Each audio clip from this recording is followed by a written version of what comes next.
Hi, welcome back guys. This is your friend, the D in WhatIf, with another fanfiction. This is the movie of WhatIf Deku, Kota Izumi, and Uri became the champions of SHAZAM. All credits for this video go to their respective authors, so please support the real author. Check out the link in the description for more details. Please give this video a like and subscribe to the channel if you want more videos like this. Now let's get into the fanfic.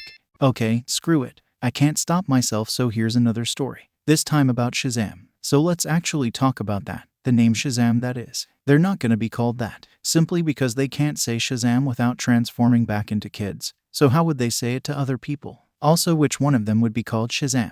And what would the other ones be called? Yeah, no, we're just gonna stick with a playoff of Captain Marvel instead. Lastly, accept some things to change about how their powers work. Obviously, they're gonna be nerfed because comic book SHAZAM is way too OP for the MHA universe. They'll still be really powerful, but not to the point of being broken. There will also be some other changes because, to be honest, a lot of SHAZAM's powers don't make sense. He has the wisdom of Solomon yet gets tricked into saying his own name more times than I can count. Anyway, let's get this started. Today was going pretty well if you asked 8 years old Izuku Midori. He and his best friend, 7-year-old Kota Izumi, had actually gotten to eat breakfast, which was a rare pleasure they only got to enjoy when they had enough food left over from dinner. A woman had pitied him enough to give him 1,000 yen, and that meant they could actually buy lunch from a nearby convenience store. After picking out some onigiri and paying for it, he and Kota walked out of the store and started making their way back to their hideout. Things were going good, until Izuku took a closer look at Kota as they walked through an alleyway, and noticed he was holding something under his shirt. Kota, Izuku said sternly, softly glaring at his friend. What are you hiding in your shirt? TCH. Kota looked away, his expression unchanging. I don't know what you're talking about. Yes, you do, you just teach at me. Izuku pointed out. You only ever do that when I catch you stealing. Now what did you take? Be quiet. Do you want the police coming after us? Kota turned to his best friend. Ugh, fine. Look, Kota from under his shirt took out 2 bento sets. I got dinner. Kota, you can't just steal things. It's wrong. Izuku objected. The two stopped in the alleyway as the typical argument started over again. We need it more than he needs a couple yen. Kota argued. That's not the point. It's a crime. Izuku shouted. Is it a crime to not starve to death? Kota retorted. Iohup. Suddenly something hit Izuku, knocking him over. Izuku, Kota shouted in concern. Oh, Izuku groaned. The green-haired boy's vision started to refocus, and he saw a white-haired girl with red eyes and a horn laying on top of him. She seemed pretty out of it. Clearly, she hadn't been looking where she was going and wasn't expecting to bump into Izuku. Izuku started blushing from having a girl right on top of him and looked away. Hey, watch where you're going. Kota scolded her. Oh no. The girl finally realized she'd bumped into someone and had stopped running. She got up. Izuku followed suit and was about to start running. Uri, said a menacing voice coming from the allies' exit. The girl froze, and all 3 of them looked towards the end of the alley. Standing there was a man in a large coat with black hair, wearing some kind of plague doctor mask. He had 2 they could only really be described as goons beside him. The 3 men walked up to the trio, stopping right in front of the trio of children. Uri hid behind Izuku, trembling in fear of the man and instantly telling them that whoever this was bad news. Thank you for stopping my daughter. The man lied. She can get rather easily frightened, so if you could just give her back to me and run along, that would be appreciated. Izuku was about to say something, but Kota put out his hand in front of him, gaining his attention so Izuku could see the black-haired boy shake his head. Sorry about the trouble, sir. Kota walked forward. But she has something very important to us. The man raised an eyebrow. And that is. Kota looked both ways and motioned for the man to come closer. The man gave him a disgusted look but did so anyway, moving forward and leaning down to Kota's level. And so Kota got close and punched him in the balls. Ugh. The masked man was completely unprepared for that and fell over from the sheer shock and pain. Boss, your balls, one of the goons cried. He just hit the boss in the junk, the other one said. Run. Kota ran away from them as fast as he could. Izuku grabbed Uri and did the same. Go after them, you idiots. The man ordered the 2 goons, who had been so stunned by the sheer audacity of Kota. If they get away, it's our heads. With the threat to their lives clear, the goons started running as fast as they could to catch up to the children, who already had a good head start. The 3 kids kept on running, already starting to feel tired as their tiny bodies didn't have much stamina, and they could see the men starting to gain on them. They're catching up, Kota pointed out. Kota, let's go to the trains, Izuku suggested. I have an idea. Uri, I need you to say something when we get there. A few minutes later, at the train station, adults were going by their normal business until they suddenly heard a cry. Help! Izuku, Kota, and Eri ran in, stopping for a moment to catch their breath. Eri had tears on her face that were actually just water from Kota's quirk, but to the adults, combined with her red eyes, made it seem like she was sobbing. Bad men, they touched me in my no-no places, and now I can't be a bride anymore. Eri cried out the line Izuku told her to say. Many gasps and looks of horror rang among the crowd before many of them moved to act. Get them on the train, one woman said. Someone call the police, cried a man. Get the heroes, another shouted. Meanwhile, a group of people ushered the kids onto the train. As the train doors closed, the three could see the two men coming in and getting called quite colorful names by the people. Are you okay, kids? A woman asked them. Why, yes, Eri sniffed. Keeping up the act, Izuku told her to put on as best she could, although, given the state of fear and shock she was in, that wasn't too hard. Kota leaned over to Izuku and whispered, Hey, what did she mean by she can't be a bride anymore? I don't know, but I heard it somewhere and I know it's a bad thing, Izuku answered. Just as things were settling down and the adrenaline was wearing off, suddenly, there was a huge flash of light that blinded the three kids. Izuku cried out, rubbing his eyes. What's going on? Kota asked, doing the same. When the light died down, the children rubbed their eyes and looked around, only to find that everyone was gone, and they were now alone in an empty train. Kota cried out in shock. What happened to all the people? Izuku asked. While the two of them were freaking out, Eri looked up at one of the windows and saw rocks. Then, the train seemed to go faster, so fast that they all had to hold onto one of the poles so they didn't fall down. The windows started freezing over and they could see strange lights coming in from the outside. This went on for several moments until suddenly, the train started to slow down and eventually come to a stop. The doors opened, but instead of another train station, they were met with the sight of some sort of cave. Out of confusion and wonderment, the three children, with their eyes wide and their mouths hanging open, walked out of the train and into the cave. Whoa, Izuku said as the three of them admired the cave. It looked like someone had carved the room out of a cave. There are no lights, yet somehow the room remained lit, if dimly so. The things that drew the most attention were first, the demon-like statues that stood to the side of the main walkway, and secondly, the 6 thrones at the end of the walkway. And then they noticed him. Sitting in the center throne was an old man. He was very skinny and had very long white hair with a long white beard. There was so much of it that they could barely see his face. He was wearing a long robe and some slippers and was holding a long staff with some blue glowy thing at the end.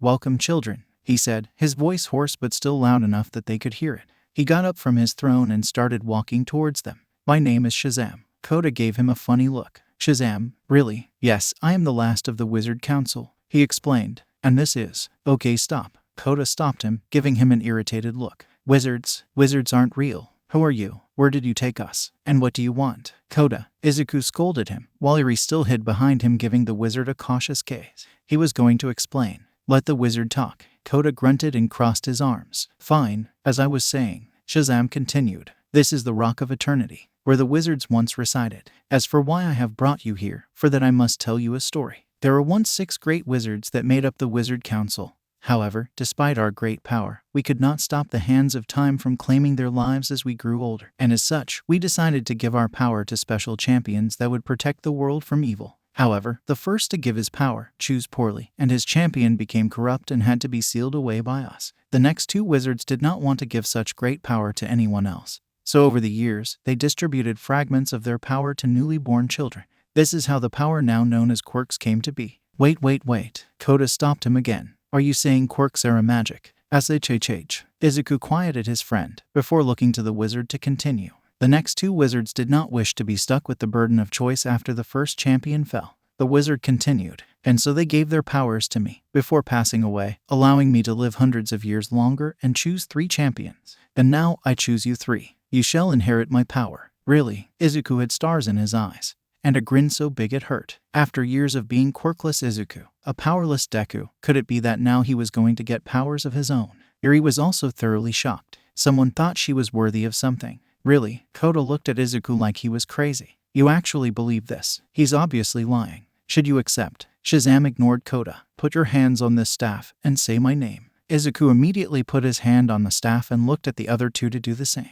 Come on guys, do it. Aye. Eri looked away in shame. I don't think I'm worthy. I'm just a curse. Come on, Izuku. This is obviously a load of bullshit. Kota cursed. Language. Izuku scolded. But it's true, Kota said. And even if it was true, why us? We're not heroes or champions or whatever. Why not give to a hero? Or I don't know, an adult. I have yet to find any adult man or woman who both had a pure enough soul, except for one man, who already had so much power. The wizard explained. As for why I choose you three, he looked at Izuku. You have had a heroic spirit since the beginning. And despite your struggles and your setbacks, and even facing all the horrors the world has thrown at you, you have remained pure, unbroken. You refuse to steal even if you must starve. You refuse to hurt others even if they hurt you, and put people first even if you must put yourself at risk. Izuku was now crying tears of joy. No one had ever praised him like that before. Not since his mom, not since she died. He turned to Eri. You have been through horrors that would break the minds of most men, and yet you, a child, remain strong. You did not run from those men because of what they would do to you, but because of what they would do to others, using you.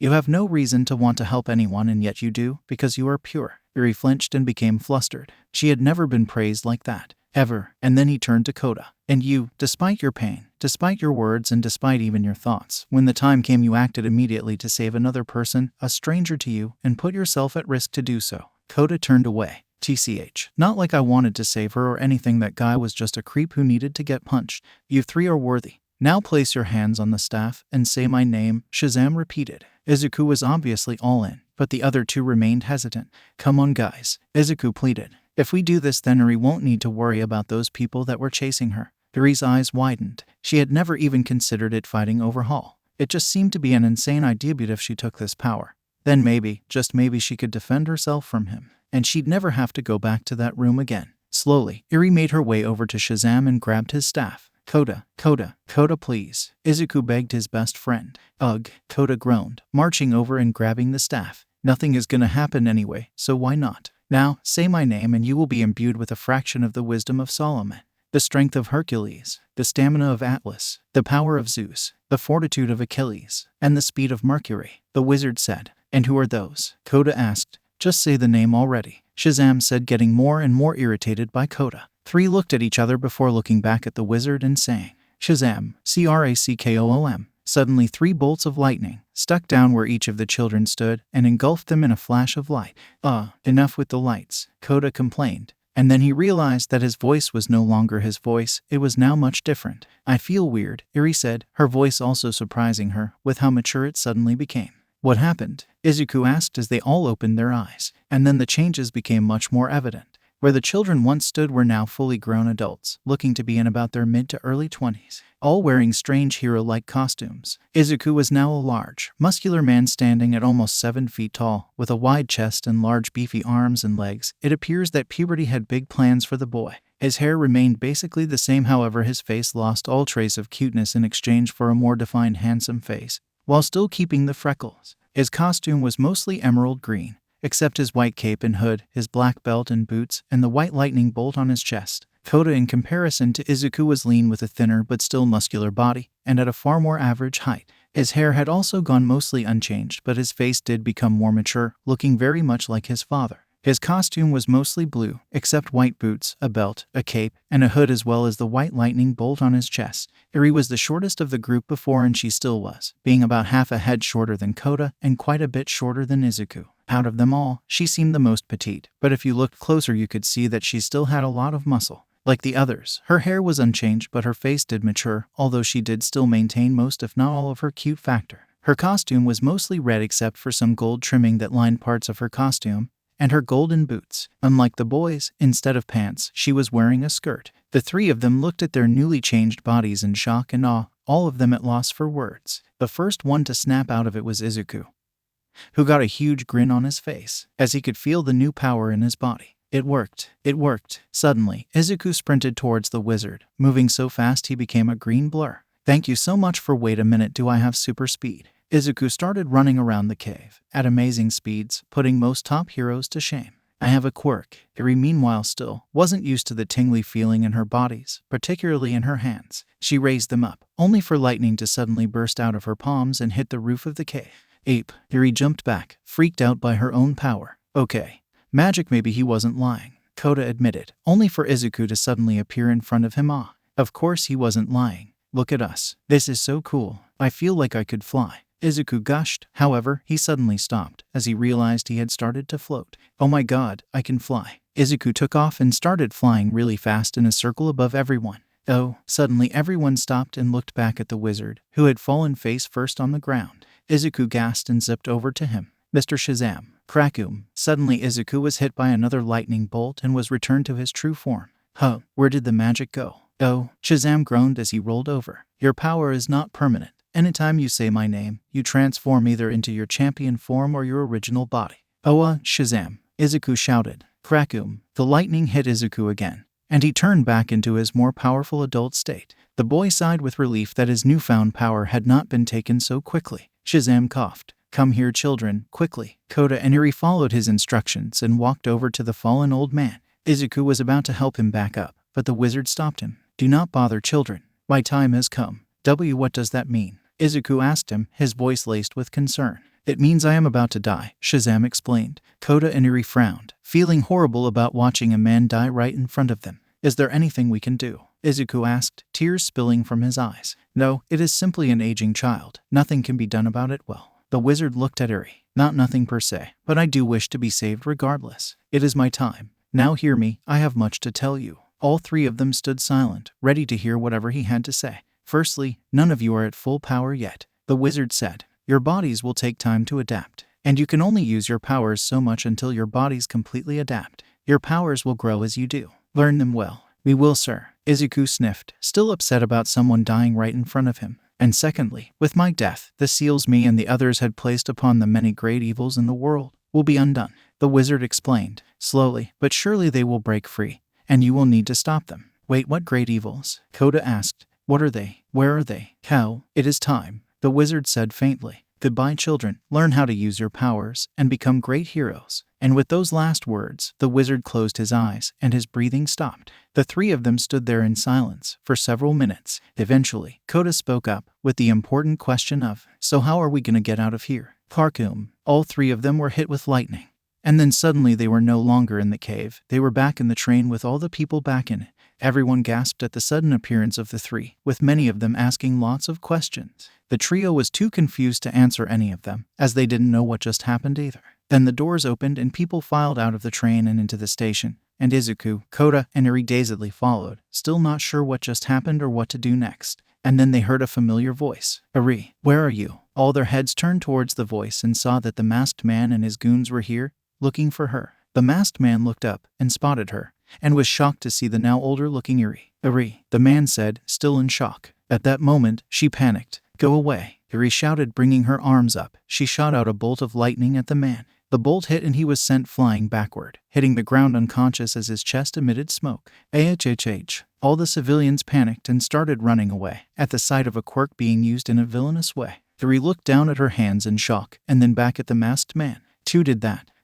They hit the boss. Kill him, one of the goons shouted. They both took out pistols, causing Kota and Eri to freeze up in terror, but Izuku's protective instinct activated and he stood in front of the both of them. Bang, bang, bang. The pistols fired, and the bullets hit Izuku, only to bounce off, doing no harm to him. Izuku blinked. He was frozen in shock for a moment, before his big smile returned. I'm bulletproof. The goons kept firing at Izuku, but the bullets did nothing to him. Not knowing he had nothing to fear from the bullets, Kota, moving faster than the blink of an eye, grabbed both guns and crushed them with his bare hands. Looks like we have super strength too, Kota assessed, with a devilish grin on his face. He then proceeded to flick both goons in the chest, sending them flying into a wall. Haha, take that, assholes. Kota laughed mockingly. Language, Izuku scolded. Oh come on, I'm an adult, I can swear, Kota argued. Bad words make for bad feelings, Izuku told him. Before the argument could progress any further, someone called out to them. What's going on here? All three of them turned their attention to the speaker, the pro hero, Death Arms. Oh my god, it's Death Arms, Izuku squealed, which sounded super weird with his much deeper voice. Hey hero, you're late, Kota mocked. We already took care of the bad guys. Death Arms looked at the unconscious villains. Okay, let me see your hero licenses.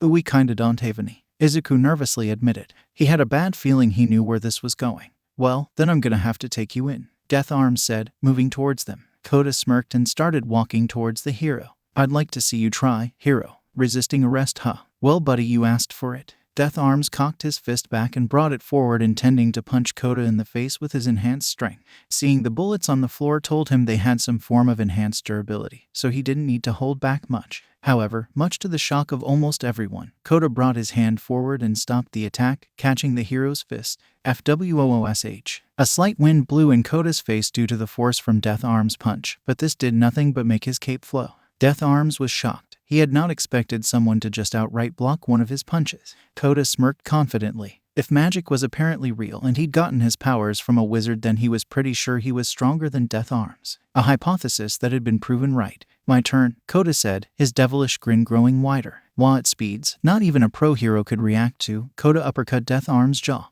FWOOM. Death Arms were sent flying through the roof and high into the sky. The room filled with wind as the punch was so great that it stirred up the air around him. Izuku gasped. Death Arms. The green boyman flew up through the roof to chase the hero. After a few seconds, Izuku caught up to the hero and caught him before he could start falling. Oh my god, Death Arms, I'm so sorry, he didn't mean to do that. He's a nice guy, but he's kinda a jerk sometimes, and oh, you're asleep. Izuku realized that the hero had actually been knocked out by the punch. And not only that, but his jaw was broken. Wow, Kota said as he and Eri flew up to Izuku. I didn't even hit him as hard I could. Kota, you code Death Arms. Izuku shouted. I know, right? Kota cheered, either not getting or ignoring the panic in Izuku's voice.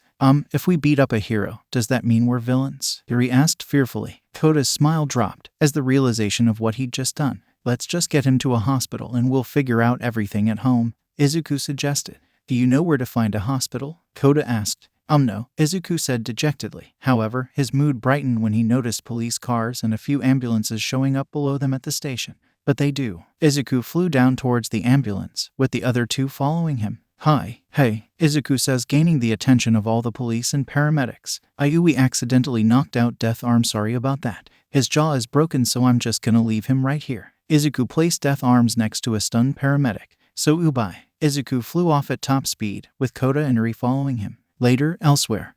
We're finally here, Izuku said. The three of them had flown over to an abandoned, mostly destroyed mansion located at the forest at the edge of the city. Where are we? Eri asked. Home, Kota answered simply, as they flew down towards the building. It used to belong to some rich villains. But the heroes attacked them and took them all to jail, Izuku explained. The mansion was abandoned. Me and Kota heard about it and decided to stay here. As they landed, Eri could see more signs of the battle that had taken place. There were holes and cracks everywhere. Some rooms were mostly destroyed, while others stayed somewhat intact. There were burns in seemingly random places as well as some other signs of fighting. When they reached the door, Izuku had an idea. Let's turn back to normal for now, Izuku suggested. The wizard says our powers are limited, so we shouldn't use these forms unless we need them. Kota and Eri thought about it for a moment, before nodding their heads in agreement. SHAZAM. 3 bolts of lightning came down, turning them all back into children. They walked in, and after a bit of trekking, they reached Izuku and Kota's room, which was like all the other rooms, but it had 2 mattresses in it. Phew, Izuku and Kota finally let themselves breathe, and seeing the 2 boys she now trusted start to relax, Eri lowered her guard a bit as well and released the tension she was holding on to. They were finally home, finally safe. Now, what were they gonna do? Okay, you may have noticed I replaced the courage of Achilles with the fortitude of Achilles. That's because the whole courage thing is dumb, and let's face it, SHAZAM does not always act with the courage of Achilles. It would also make a lot of plot holes, so I replace it. Also, I gave Izuku a green suit. His name means green. He looks better in green. Eri gets the red suit. Anyway, please review and have a nice day. Okay, so we have a lot to talk about. Firstly, to dispel any misconceptions, Izuku has been aged down.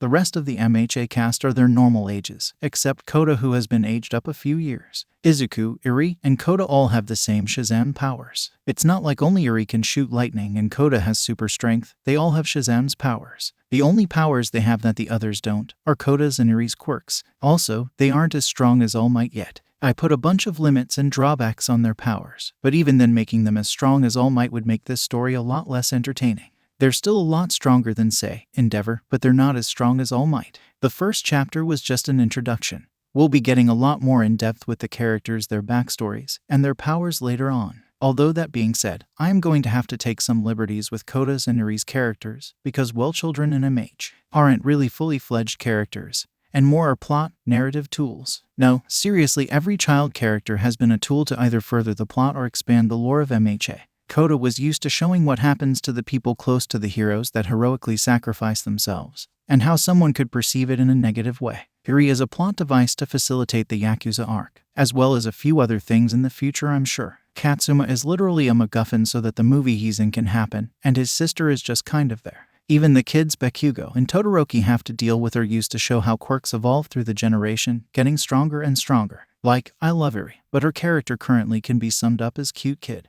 Kota's character can be summed up as little shit. Not that this is a knock against MHA. They can't thoroughly develop every single character they show. They already have a lot to do with Class 1A alone. But since these two are now main characters, I'll have to develop them a bit further than what we've been given of them in the canon.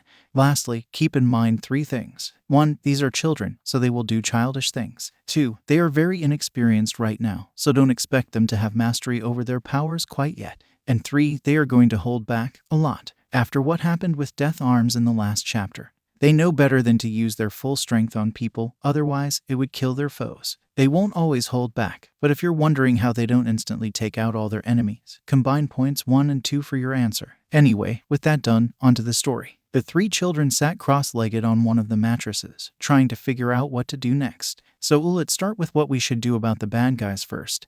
Then we can talk about the magic powers, Izuku suggested. Both Kota and Izuku looked at Eri. Yeah, now that all that's over, explain yourself. Kota damned, making Eri flinch. Who are you? Who were those guys? And why were they after you? Kota, you're scaring her. Izuku scolded the younger boy. It's Aki, you helped me a lot, so I should tell you, Eri said. My name is Eri, I don't know my last name. That man in the mask is Overhaul, wants to take my blood to make bullets. What? Kota asked. That doesn't make any sense. Why would he use blood to make bullets? It's my quirk. Eri looked down in shame at the mention of her quirk. My quirk unit reverts people back to a previous stat. It does a lot of things. But if he puts my blood in some special bullets and shoots them at people, he said it can take people's quirks away. What? Izuku and Kota shouted simultaneously. That's insane, Kota shouted. Quirk erasing bullets, Izuku repeated, his eyes wide as saucers. With those, he could take down pro heroes in the top 10. He'd hurt a lot of people, Eri cried. Like he hurt me. I couldn't let him. I can't let my power hurt any more people. Kota raised an eyebrow. Any more people? Eri froze and then looked away, debating internally on if she should really tell them. In the end, it was a matter of guilt versus fear. The fear that if she told them, they would hate her, thinking she was a curse. But the guilt that came from not telling them was just as immense. She helped her escape Overhaul, and for that, she owed them everything, including the truth. A long time ago, when my quirk activated it killed my daddy, Eri explained sadly, causing looks of shock to return on both Izuku and Kota's faces. I didn't mean to, and I can't remember a lot, but Mommy said I was cursing. And Overhaul said it too. But even if that's true too, won't let my curse hurt anyone else. Stop please. Let me hide here, so Overhaul can't find me. There was a short pause of stunned silence, before Kota eventually shook his head and rolled his eyes. Ugh, that's so dumb. Eri leaned back fearfully. Had she said too much? Did they hate her now because of her quirk? Kota, Izuku scolded again. What, she's being dumb? Kota pouted. There's no such thing as a curse. She just got unlucky and her quirk came at a bad time. What? Eri didn't understand what she was hearing. Were they saying that she wasn't cursed? Kota gave her a stern look. Listen, on the same day we met you, we got magic powers. That's not cursed. It's like the opposite of cursed. It's like you're blessed or something like that, I don't know. Be blessed. Eri was completely taken aback. Kota's right. Izuku gave her the kindest smile she'd ever seen. You're not caused, Eri. And anyone who says you are is a liar and a meanie. I'm sure your quirk could do a lot of good things. Aye. Eri felt tears slowly start to emerge. Don't cry. Izuku moved forward and wrapped his arms around the smaller girl, bringing her into a reassuring embrace. It's okay. Izuku's touch, no one had ever really given her this feeling before. When the Yakuza goons or the 8 precepts touched her, all she felt was fear. And when Overhaul touched her, all she felt was pain. But Izuku's touch, it made her feel safe, warm, comforted. She couldn't help but sink into it and cry even more. Kota, come here and join the hug, Izuku told his friend. Why? Kota complained. Just do it, Izuku insisted. Why you don't have to, Eri said between sobs. Kota looked at the sobbing girl that was crying her eyes out into Izuku's chest and tried really hard to fight off the urge to help comfort her and the guilt of just standing there doing nothing. Izuku whined, motioning for him to join. Ugh, fine, Kota relented. Kota's hug was awkward and distant, to the point where it was hard to figure out if he was trying to hug her or push her away.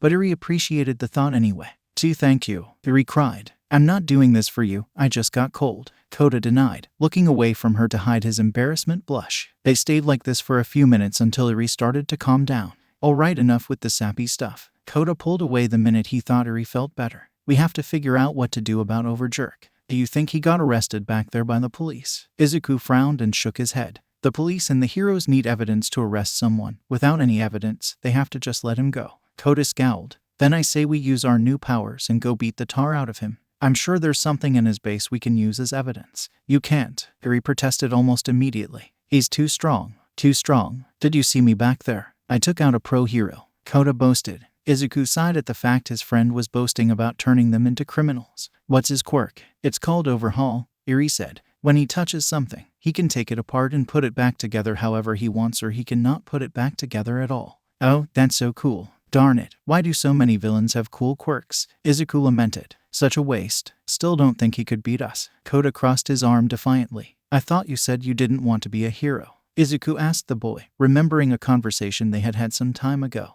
I don't, but that guy needs to get decked. Kota punched his plan to demonstrate. But if we did that, we'd be vigilantes. Izuku pointed out. We're already criminals, so who cares? Kota countered. But if we just say sorry and explain ourselves, then maybe we can not be criminals, Izuku suggested. Well, do you have a better idea? Kota asked him. Yup. A few hours later. And so that's your whole story? The policeman asked the three of them. Izuku had decided that the logical thing to do rather than getting involved and becoming vigilantes was to go to the police. The three of them were now sitting in a police interrogation room.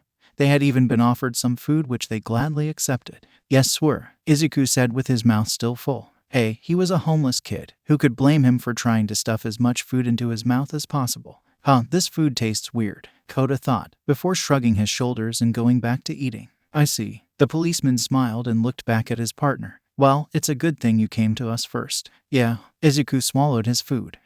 Overhaul gonna pay us a pretty penny to get his hands on you. The man smirked sinisterly. What then? Suddenly, they all felt it. The kids started to feel woozy, their bodies rapidly weakening until they slumped over in their seats, and their eyes started to droop. Kota tried to call down the lightning, but he couldn't even utter a word at this point. And knew, Eri groaned, her body not even having the power to cry. Was the food worth it, kids? The man laughed. Hope so, nighty-night. Oh, Izuku groaned as he and the others fell asleep. A few hours later, wake up. Izuku groaned as he started to regain consciousness. He could feel a cold metal floor below him, and his body was being constricted and he couldn't move his arms or legs. At first, he was confused. However, as his brain started to wake up, he remembered what happened, and that confusion was replaced with panic and fear. His eyes darted open as he took in his surroundings, and much to his horror, only a few feet away from him was Overhaul. Next to the masked villain were three other villains, Mimic, Chronostasis, and Shin Nomoto.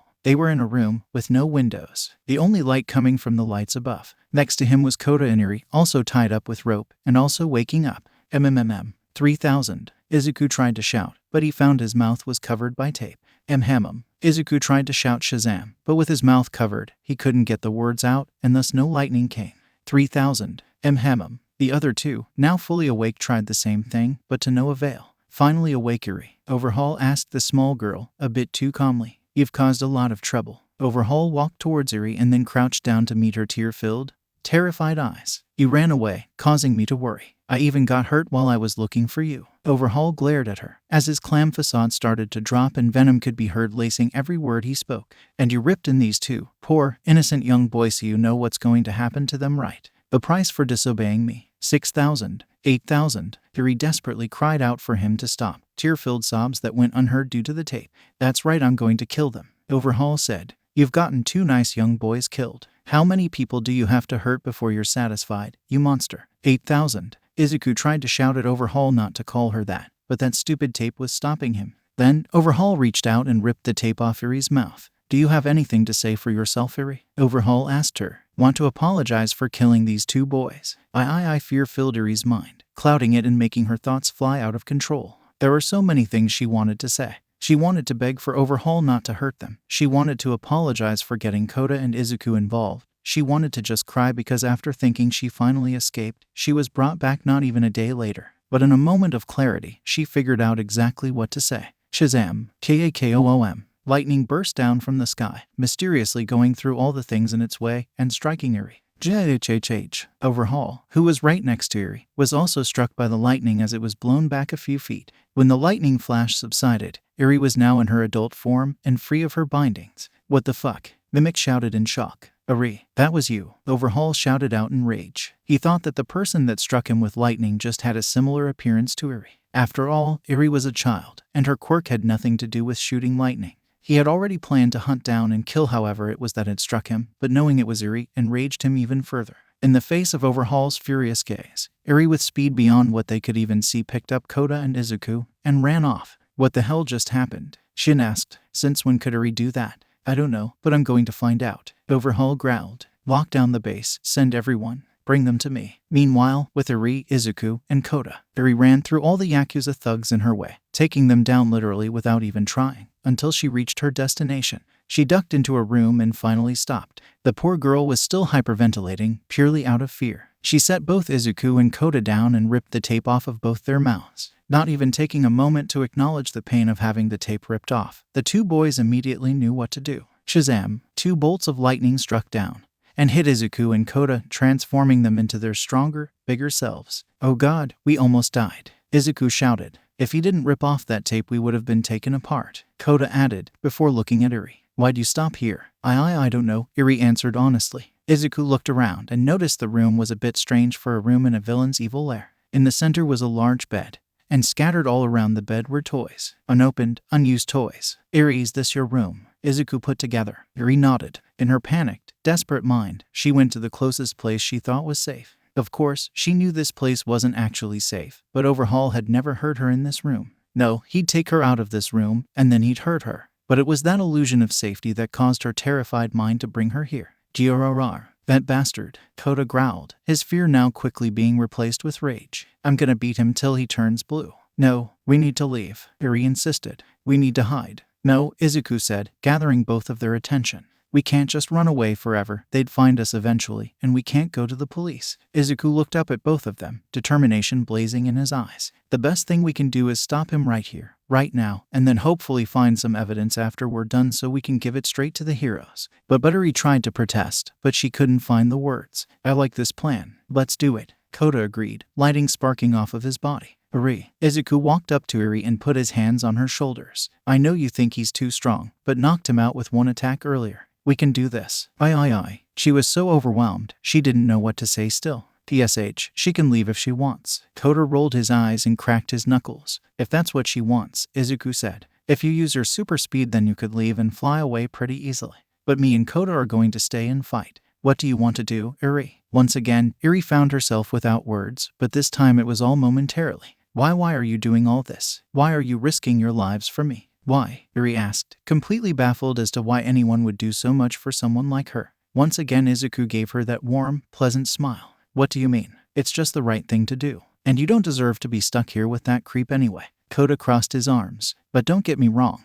I'm not doing this for you. He's after us too, so we don't have a choice. Izuku, Kota, Eri whispered. She shut her eyes and made a decision. Despite her fears, despite how much she wanted to run, she couldn't just leave. She couldn't just stand aside and allow these two to fight for her. And if something went wrong, she'd never forgive herself. I'll fight, Eri shouted. The determination in her voice surprised everyone present, including her. But she meant it. She wouldn't leave these two behind. All right then, what are you waiting for? Kota said impatiently. Let's go kick some ass. Crash. It was at that moment the door was kicked at him, and behind it were 3 of Overhaul's 8 precepts of death. Toya Setsuno, quirk, steal. Yu Hojo, quirk, crystallize. And Soramizu table, quirk, food. Eri, you being a naughty girl, Toya said, pulling out a gun and firing at them. BLAM. The bullets bounced off their impervious skin, much to the surprise of the 3 villains. Izuku was the first to attack, launching a bolt of lightning at Toya. The blonde-haired villain screamed as he was launched into the hallway, hitting the wall and slumping onto the floor unconscious as his chest was left smoking from the attack. Toya, you looked at his unconscious friend, before turning back to Izuku with a deadly glare. You bastard. The bald villain covered himself in hard crystals and charged at the trio. However, he never even made it a foot towards them before Kota punched dead center in the chest. The villain shouted out in pain. Bits of crystal went flying everywhere, as the punch Kota gave was so strong it broke through the villain's defense completely and sent him flying into the wall like his friend, slumped over and unconscious. Not wasting the time to talk, Tabe launched himself at Kota and bit down on his arm. However, much to his surprise, the only thing this hurt was his teeth. Tabe didn't understand. His quirk should have allowed him to bite right through this guy's arm. He tried to bite down hard, latching onto Kota's arm with his teeth, but he couldn't hit through it. Oh, no. Kota hissed. He shook around his arm to try and get Tape off, but the villain hung on. Albeit he did get very nauseous from being shaken around at super speeds. Get off him, Eri shouted, blasting him with lightning. Rogaharaha, Tabe shouted as the electricity fried him. After the attack was done, Tabe's jaw relaxed and he slid to the floor, falling into unconsciousness like his friends. Are you okay, Kota? Izuku asked him. Fine, Kota grunted. It was like getting bit by a baby. All right, let's go find Overhaul. Izuku said. Right, Kota said. Alright, Eri stuttered, and with that 3 ran out of the room. Back with Overhaul. This doesn't make any sense. Overhaul growled as he watched everything happen on the security cameras. How did Eri get this strong? What the hell are those quirks? It really just doesn't make sense. Chrono agreed. We know how Eri's quirk works and it's never done any of this. Not to mention those 2 kids having the exact same abilities seemingly.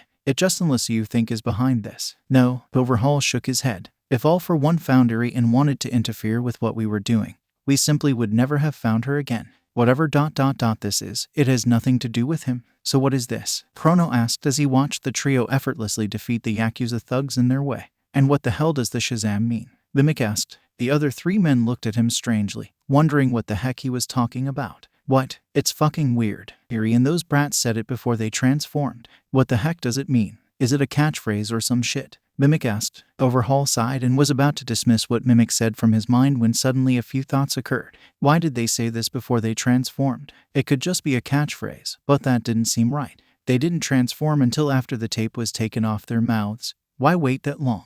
Why not transform as soon they thought they were in danger? Did their ability to speak, or rather to say that word, have something to do with their transformation? The 3 are about to encounter the rest of the 8 precepts, Chrono reported, pulling Overhaul out of his thoughts. Overhaul would watch this next fight closely, and look for any weakness he could find. Back with the trio, the 3 of them dashed into a room, and suddenly stopped when they spotted some more intimidating foes. Rappa, Hekiji Tengai, and Rikia Katsukame. Well, looks like little Eri grew up, and grew up nice, Rikia said in an uncomfortable manner, making Eri shrink behind Kota and Izuku. You do know she is still a child, right? Tengai asked in a more than slightly disgusted tone. PSH, you act like that's the worst thing we've said to that girl. Rikia shrugged. Well, brats, did you come here for a beatdown? 'Cause that's what you're gonna get. Rappa taunted. Yeah, I don't think so. Kota had enough of waiting and shot out a bolt of lightning at Rappa. However, the bolt was blocked by a glowing green barrier, which was immediately destroyed by the attack. What? They destroyed my barrier in just one attack. Tengai's eyes went wide with shock. Come on, fight me like a man. Shooting lightnings for pusses. Rappa taunted. Being Birdo. Suddenly, as Kota was being all confident, he started getting dizzy. Izuku and Eri started stumbling around, as they struggled to maintain balance in the face of overwhelming dizziness. The room is spinning, Eri said, feeling dizzy. The 3 of them looked up, and saw Deidoro Sakaki, hanging from the ceiling with a bottle of alcohol. His quirk must be making us dizzy. Izuku realized. Heya. Rappa made it into punching distance of Kota and unleashed a rapid barrage of blows at the man-child in blue. Kota was launched back into a wall, hitting it so hard it left a human-sized dent.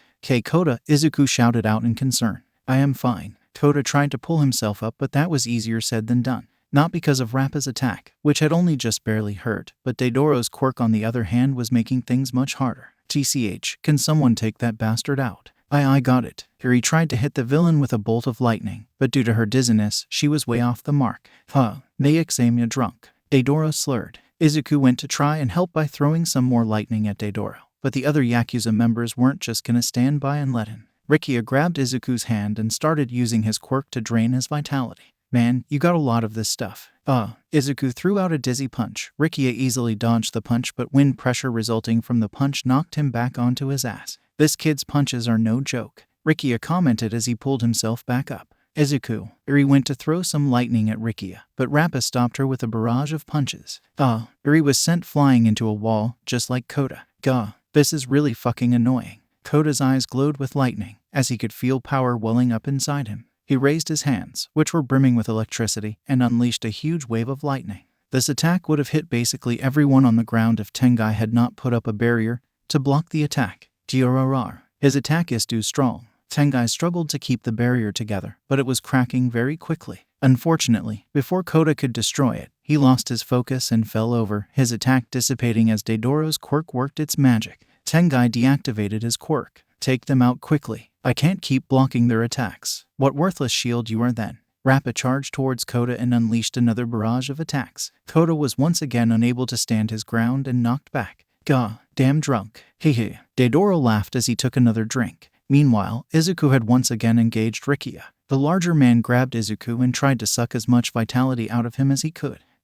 I can feel my strength draining away, Izuku thought. He could easily throw him off or hit him with electricity when suddenly he had some sort of epiphany. Izuku struggled a bit, and with his strength, he managed to force himself onto the ground, with Rikia still grabbing onto him. The green champion struggled to move around due to the dizziness, but eventually, he managed to make it right under where Deidoro was hanging, with Rikia still on him. I may be too dizzy to aim right, but I know something that always comes straight down, Izuku thought. SHAZAM, KRAKOOM, AHHH. The lightning bolt came straight down, hitting Izuku, Rikia, and Deidoro, frying the latter too and reverting Izuku to his child form. When the lightning flash died down, Deidoro fell to the ground and Rikia slumped over, both down and out as their bodies smoked. Izuku crawled out from under the massive villain, and immediately shouted SHAZAM, KRAKOOM, and in a flash, he was back into his adult form. Oh no, it was at this moment, Tengai realized that the fight was over. With the dizziness gone, Eri ran up to Tengai at speeds he couldn't react to, and backhanded him into a wall, taking him out of the fight as well. Finally, now you can put up a real fight. Rappa smirked, as he once again charged at Kota and let his fist fly.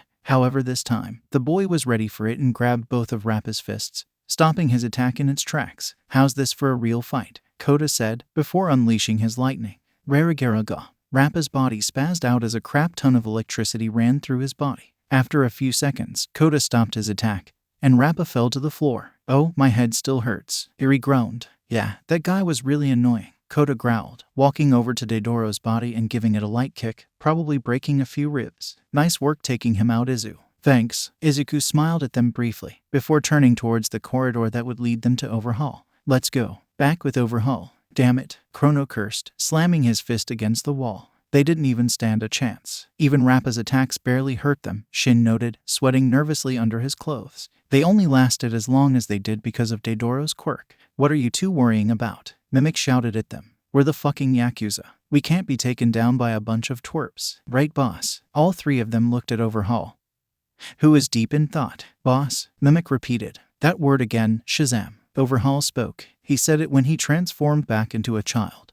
And again when he turned back into an adult. Shin, I have an idea. Back with the trio. This place is like a maze, Kota pointed out as they ran through the base. He's over there. Eri guided them. After a few more moments, with Eri giving them directions, they finally reached the room Overhaul, and the rest of his men were in, except for Mimic, who was nowhere to be seen. However, this went unnoticed by the three champions. It's over, Overhaul. Izuku shouted at the villain. Surrender now and we won't have to hurt you. Speak for yourself, Kota said. I've been looking forward to this. Overhaul turned to his black-cloaked minion. Shin walked forward. How do you transform? Suddenly, all three of them were compelled to say. We say, SHAZAM, KRAKOOM. 3 lightning bolts came down and reverted all three of them to their child states. All three of them were in shock. Their mouths moved without them wanting to, forcing them to return to their helpless forms. After the shock wore off, all three of them were about to say SHAZAM again. However, the steel floor moved upwards and grabbed them by the mouths, before wrapping around their bodies and keeping them in place. 4,000. The kids struggled as best they could, but to no avail. Once again, they were gagged and bound, before Overhaul, completely and utterly helpless. Good work, Mimic. Overhaul praised his lackey, before focusing his attention on the children. Eri. When will you learn? You belong to me. No matter how powerful you get, you will never be free of me. 4,000. Eri was once again in tears. I should have told them to leave. We shouldn't have done this. Now, Overhaul took off his glove. Where were we? Hey, boss, said Mimic's voice coming from the walls. Now that Eri's got this power, how are we gonna keep her locked up? Don't worry about that. I'll just have to put her in a coma, just like him, Overhaul explained. Now, which one of these two should I kill first? 3,000 GH. Izuku kept trying to struggle his way free, while Kota simply leveled a death glare at Overhaul, which the villain noticed. You're the one that punched me in the testicles earlier. Overhaul glared at the small boy. Yes, I think I'll take you first. As Overhaul got closer and closer to Kota, making sure to take his time to fill their hearts with fear and dread before they died, Izuku and Eri tried to call out for him to stop, but their muffled cries went unheard. As Overhaul's hand got closer and closer to Kota's face, Kota wiggled his hands around. He couldn't move his arms, but he could wiggle his wrist around, just enough to face his palm towards Overhaul's head. Splash! Just as Overhaul was about to touch Kota, the boy activated his quirk and unleashed his quirk at max power, shooting the strongest blast of water he could manage directly at the villain's face. This didn't do any damage, but it did surprise Overhaul enough to cause him to fall over and made his hand hit the floor. Overhaul's quirk activated, and the first layer of the floor was instantaneously destroyed, knocking the other 2 villains off their feet and freeing the 3 children. Shazam! Kota shouted the moment he could. Krakoom! The lightning struck, and Kota was once again in his adult body. Before the villains could get their act together, he struck Shin with lightning, so powerful it knocked him through a wall and caused him to pass out immediately. No, Overhaul growled. He noticed Izuku had not transformed yet and decided it best to take him out while he could. Using his quirk, he reformed the broken floor into a wave of spikes and sent them to Izuku. Not on my watch. Kota, using his super speed, got in front of Izuku and took the attack, the spikes breaking against his chest. What are you two waiting for? Say the word. Izuku and Eri, who were both initially in shock, finally got their heads clear and said, Shazam! Krakoom! Yes, Izuku cried. Great work, Kota. Kota gave a cocky smirk. As if I was gonna let this bastard kill me. Now let's kick his ass. No, damn it. Get away. Chrono sent out his hair arrow at them, trying to defend Overhaul, but this predictably did nothing but bounce off Izuku's chest, who then retaliated with a lightning bolt, taking him out of the fight as well. Your turn, you bird-faced bastard. Kota was about to attack Overhaul, but then the floor rose up, creating a wall between them and Overhaul. As if I'd let you. Mimic literally sent the entire room at them, sending columns and pillars at them, moving the floor around, doing everything in his power to attack the three. But the trio smashed through anything sent at them. Steel and concrete were all either punched or blasted with powerful bolts of lightning. Meanwhile, the entire time the room kept getting smaller and smaller as Mimic tried to crush them with the room itself. He's in the walls. We just need to find him, Izuku said as he punched through another concrete pillar. He blasted 2 slabs of steel that were thrown at them and noticed out of the corner of her eye an eyeball looking down at them from above. Up there, I see him. Shit. Mimic tried to move away through the walls, but he wasn't fast enough, and Kota charged at him, breaking through the wall and grabbing hold of the villain. Kota dragged him upwards through the dirt, concrete, and steel until they reached the surface and flew in the air. HRAGHHH. Kota slammed the villain down into the Yakuza's front garden, hitting the dirt with a loud thud, before flying down, punching him in the face. Mimic blacked out, regretting not being able to do more. Izuku and Eri flew out of the hole Kota made, and flew towards their friend, looking down at the crater he made with the unconscious Mimic in it. He got blood all over my hand. Kota raised his fist and shook it around, the rapid shaking splattering the blood off his hand. Is he okay? Yuri asked timidly. Sure, she absolutely feared and despised these people, but she didn't want to kill any. Oh, not again. Kota looked down at his fallen foe and noticed his raspy breaths. He's still breathing, so he's fine. Now, where's over? Suddenly, the ground beneath them started to rumble and shake. The three of them flew up into the night sky to avoid losing their footing as the floor started to crack. What's going on? Izuku asked. Yuri's eyes widened with fear, as the dread in her heart told her exactly who was causing this. It's him. RAHHH. With a demonic cry, an enormous, monstrous Overhaul burst out the ground. ERI. Overhaul reached out an enormous claw at them, but they simply flew away to dodge it. How did he do that? Kota asked in complete shock. I don't know, Yuri answered. Never in her life has she seen Overhaul turn into something this size inhuman before. Little did they know, while they were busy with Mimic, Overhaul carved his way through his base with his quirk and fused himself with the fallen members of the 8 precepts. Calm down, Izuku urged his 2 companions. Just because he's bigger doesn't mean he can stop us. RAHHH. Overhaul lunged at them, jumping into the air with arms out to try and grab them. Once again, they easily dodged this by just flying to the side, and Overhaul crashed into the ground. AHHH. The street and pavement cracked and broke open as Overhaul landed, and all the people tried to flee from the monster. Oh, no, the people, Izuku shouted. RAHH. Overhaul used some of his massive arms to pick up cars and throw them at the trio, with people still in them. Izuku caught the cars, placing them down and then catching more at super speeds, before flying back up to the others. We need to get the people away from him, or him away from the people. Otherwise, a lot of people are gonna die. ERI. Overhaul leaped at them but once again couldn't hit them. Wait a minute. Izuku realized something. Before Overhaul could hit the ground, Izuku dashed underneath his massive chest and punched him upwards. The punch tore a hole through the monster's chest like it was made of wet tissue paper, as well as sending him flying into the air, past Kota and Eri. The 3 of them looked at the massive hole in Overhaul's chest in horror. And no, Izuku shouted, thinking he'd killed him. Suddenly, the hole repaired itself, and Overhaul was good as new and howling with rage. He heals, Kota growled. He must be taking himself apart and putting himself back together. Izuku realized. Such a waste of a good quirk. Izuku, focus. Kota glared at his friend. Right, sorry. We need to keep him in the air. He can't hurt anyone up there, but someone still has to get all the people away from here. Izuku ordered. Well, I'll keep the bastard in the sky, so don't worry. And with that, Kota flew off towards Overhaul, punching one of the villain's many arms off. While Kota fought the monster, Izuku and Eri were left to figure out who would help the civilian. Izuku looked at Eri, who was staring at Overhaul, frozen with fear and horror. Eri. Izuku flew over to her and grabbed her by the shoulders, shaking her until he managed to get her attention. I know you must be scared, but you don't have to fight that thing. Me and Kota can beat him while you get all the people away to safety. I don't know if I can. Eri trembled slightly in Izuku's arms. You have to try, Izuku told her sternly. We're the reason this is happening. If someone gets hurt because of him, then that's our fault. We'll try. Eri managed to pull out a bit more resolve. Good, the police and the heroes should have some kind of barrier or line set up. Put everyone close by, behind that line, Izuku told her. Okay. Eri took a deep breath. I have to do this. She sped away, finding the police line Izuku told her about in seconds. Who's that? Asked a policewoman. I've never seen that hero before, a policeman said. Eri wasted no more time, dashing away and grabbing the first two people she could find, before flying back and putting them behind the line. What the one of the people that was grabbed shouted out loud. Neither of them had seen what had happened, only seeing a red blur, and then they were suddenly in a new location. Then that same red blur flew next to them and two more people appeared.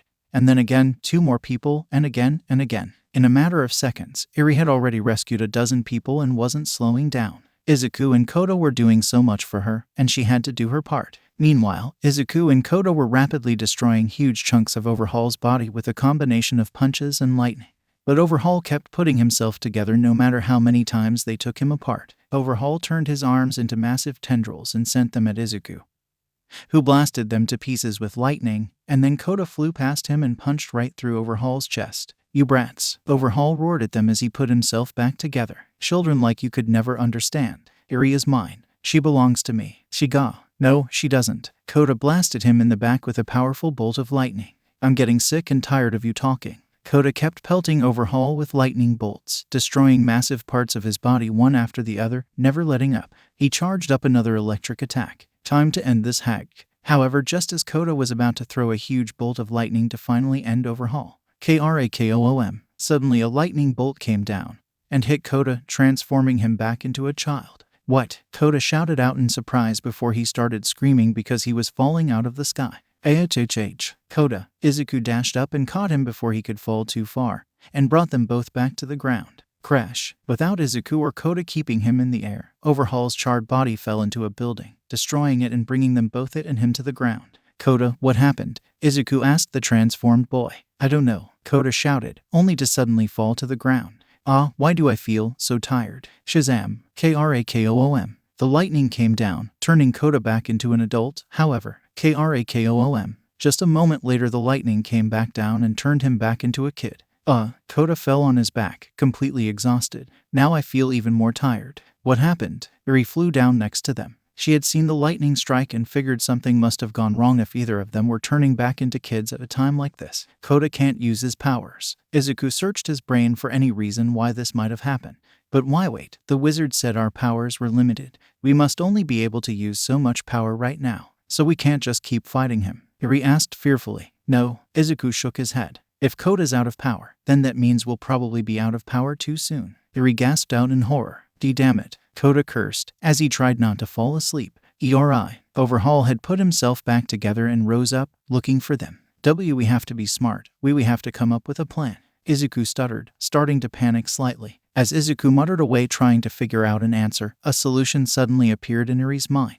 She'd have to use her quirk on him. But if I did that I might kill him, Eri thought. And so the decision came. Did she risk it and see if she and Izuku could take on Overhaul with their leftover power? And if they failed, they would die. Or she could use her quirk on Overhaul and possibly kill him. In the end, it came down to this. Risk their lives or risk theirs. Eri shut her eyes and made her choice. She flew up, away from Izuku and Kota, and made her way towards Overhaul. She heard Izuku call her name behind her, but she ignored him. When she reached Overhaul, he noticed her and turned to face the girl he had hurt so much. Eri, you're mine. Come here. As Overhaul reached out to her, Eri froze. Now faced with the monster her tormentor had become, she was stuck with intense fear. However, her horns started to glow, and a green aura started to encompass her body. Overhaul's huge claws enclosed on her, and then a green flash consumed everything. Whoa! Izuku, who had flown after Eri, was blinded by this flash and had to look away. When the flash died down, Overhaul and vanished completely, leaving only Eri, flying in place, her eyes wide and still filled with fear and shock. KRAKOOM.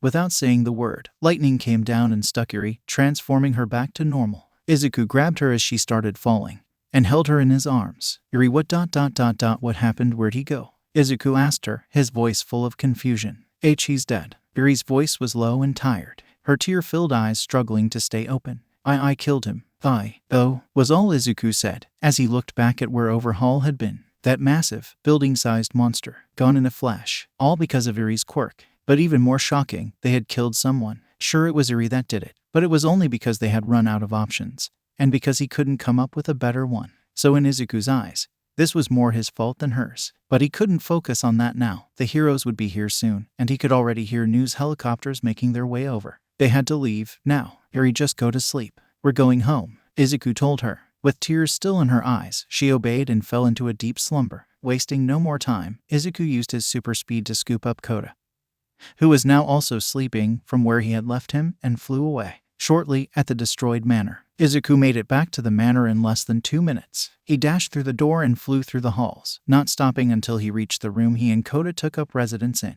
Once he finally reached that room, he finally calmed down. Phew, I made it. Izuku breathed a sigh of relief. He was worried that at some point while he was flying, he would overuse his power and transform back. After dropping both Yuri and Kota down on the 2 beds, Izuku finally transformed back. SHAZAM, lightning struck, and Izuku was back in his child form once more, and was extremely tired. He collapsed on the floor, sitting back against a wall. I don't understand. I wasn't anywhere near this tired when I was transformed. I wasn't even tired at all. Can I not get tired in that form? Izuku wondered. I don't think I had much power left to use in that form. I am so tired. Unable to fight off sleep much longer, Izuku closed his eyes and fell into unconsciousness. The next afternoon, the trio started to open their eyes. Strangely, they did so all at once, perhaps because they all fell asleep at the same time, or perhaps because of the magic, but all at once they began to rouse from their slumber. Oh, Kota groaned. He felt groggy for a moment, as his brain started to wake, but then he remembered what had happened yesterday, and he instantly woke up. What happened? Where's Overhaul? Yuri, who was also just starting to remember yesterday, recalled what happened to Overhaul. He died, Izuku answered. Uneasiness and sadness were thick in his voice, as the realization of what they'd just done. Yuri used her quirk and we killed him. We killed him, Kota repeated in shock. Yuri hung her head in shame. No, I killed him. It's my fault too. Was scared and I didn't want him to hurt you, so I'm sorry. Once again, Yuri burst into tears, thinking that now it was over. They'd seen her use her quirk on someone. They'd seen her kill someone. Surely they'd see what a monster she was now. Surely they'd hate her. The room was nearly dead silent for a few minutes, with the only sound coming from Yuri's sobs, as the other two took time to process this information. As Yuri waited for their inevitable rejection, she instead heard, "Why are you apologizing?" Yuri stopped crying for a moment and looked up at Kota, who had been the one to ask the question. Kota seemed frustrated, not overly angry or sad, just frustrated. It's not your fault. You did what you needed to do. Kota crossed his arms. If anything, it's his fault for trying to kill us. You didn't have a choice, so don't cry about it. But Yuri was once again left speechless. How was she supposed to react to that? And you? Kota turned to Izuku, who looked up at him in alarm. Don't blame yourself either.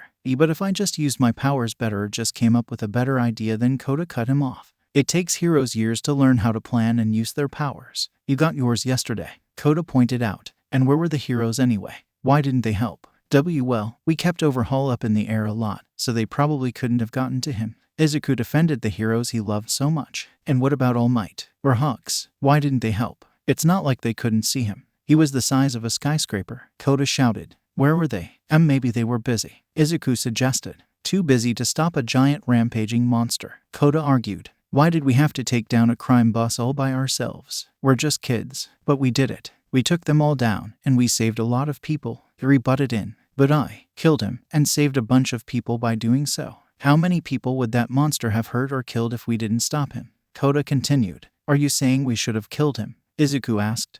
Not quite sure what he was saying. Yes, we didn't have a choice, Kota answered. It's not our fault that we couldn't master our powers after having them for a day. It's not our fault we couldn't beat a super powerful crime boss after fighting his goons all day. It's not our fault we had to kill him. It's not our fault we wanted to live. Kota stopped to catch his breath after telling so much, giving the other two time to speak. I guess even heroes have to kill sometimes, Izuku said. He didn't truly believe that there was no other way, but he saw Kota's point. But that didn't make the terrible feeling go away. Yuri thought about Kota's words as well. Overhaul was a monster, of that she was certain. How many people would he hurt? How many people would he have hurt with those bullets if he caught her? Was it okay to kill him? Her brain told that Kota was right, but her heart was undecided. But one thing she could at least take solace in is that she was finally free. Overhaul could never hurt her or anyone ever again. More tears spilled from her eyes. Are you crying again? Kota scowled. I've known you for a day and you cry more than Izuku. Hey, Izuku objected. I told you it's not your fault. Kota repeated. To know, but I'm free. Harry whispered. I don't have to go back to him anymore. He can't hurt me, I'm free. There were a few moments of silence as they acknowledged what she said and what it meant. So, where are you going to go? Izuku asked her. Do you have any family? Eri shook her head. They don't want me. Well, you could stay with us. Izuku told her to try and cheer her up. Why you want me to stay with you? Eri asked. Despite everything they'd said to her, she was still surprised they'd want her around. Well, you got nowhere else to go, so might as well, Kota told her. Eri tried and failed to respond, once again overwhelmed with emotion. Izuku stood up and gave her a determined look. Let's stay together and help each other as friends. Okay, Eri. Eri paused, and eventually she found her words. Oh, okay. And with that, a legendary trio was formed. Although they were inexperienced children, they all held great power within them, and that power would be needed to face the challenges to come. Meanwhile, in the Egyptian desert, under the sands of Egypt, there was a door with a lightning bolt symbol engraved on it. THROOM. Suddenly, on the door, a small crack appeared. Okay, a few things. This chapter was only so long because I wanted to get the Yakuza stuff out of the way. Why did they have so much trouble with the Yakuza? 1. They were holding back, and 2. The drunk quirk really threw them off. Sure, they could have just covered the room with lightning, but that would have killed them and they knew it. They could have easily torn the whole Yakuza base apart with their sheer power, but they were trying not to kill anyone. They failed, but they tried. They also could have beaten Overhaul in his monster form, had they not wasted so much energy earlier. Speaking of which, yes, I gave their transformation a limit. Not a time limit, but a power limit. It's rather difficult to fit power sets like Shazam's, Superman's, Ghost Rider's, or Thor's in the MHA world because of how the scaling. Even with all these limitations, they're still extremely powerful beings in the world of MHA. Lastly, the Shazam powers also enhance their quirks. You'll see more of this later. Anyway, if there are any questions, put them in the reviews or PM. Bye. Have a nice day. Okay, let's address some more things. Firstly, there will be no Eric's Izuku. Even if I de-age Izuku, it's still just kinda weird for me. There's no Eric's Kota either. Next, there will be no time skip. They will remain children for the rest of the story. Aging them up would kind of go against the point and premise of Shazam, that a child is given fantastic abilities and becomes a superhero. If I age them up, then it loses its unique value and basically just becomes Superman but with a different weakness and fewer powers. And before you say Superman can't shoot lightning, he could at one point. In fact, he was made of lightning. The children will remain children. Obviously, they will age slightly as time in the story goes by, but they're not going to be the same age or probably even reach the same age as the UA students. If I wanted to write a Superman story, I would write a Superman story. Next, Black Adam. Obviously, that last part in Chapter 2 was a tease for Black Adam. However, Black Adam will not be coming for a long, long time. I can't just use the best Shazam villain first after all. Lastly, the pacing. Sorry if it seems the story has been going a bit fast. Perhaps it's because I've written the Yakuza getting defeated so many times. But I wanted them out of the way. Plus, they don't really have a power level that'll be threatening to the trio once they learn a bit more about their powers. The only reason they didn't get immediately destroyed is because they had literally just gotten their powers that same day, and knew almost nothing about them, especially about the power limit. Maybe I could have cut the last chapter into 3, but like I said, I just wanted Overhaul over and down with. Also, I needed to adhere to my rule of killing Overhaul at least once in every story I write him in. Welcome to HNN News, said a newsman as he and a newswoman sat at the typical news desk and had the typical coffee. This morning we have more news on the vigilante group that appeared 2 weeks ago. The newswoman said as the screen showed pictures that had been taken of the 3 while in their battle with Overhaul. Although they were barely visible in them due to their speed and the fact that the battle had taken place at night, there is no official name for this group. However, people have taken to calling them the Marvels, on account of their incredible power which they'd been using quite often. The newsman interjected. Marvel Midori has been on a saving spree since then. He's saved every resident of a collapsing apartment building, stopped 9 villain attacks, held up a collapsing bridge long enough for heroes to evacuate everyone on it, and has even been seen helping cats out of trees. Videos of Izuku in his transformed state, now called Marvel Midori by the people, doing amazing things and saving lives. Meanwhile, Marvel AI has been doing less heroic acts. Namely, he can be seen doing small labors for people, using his powers for personal gain.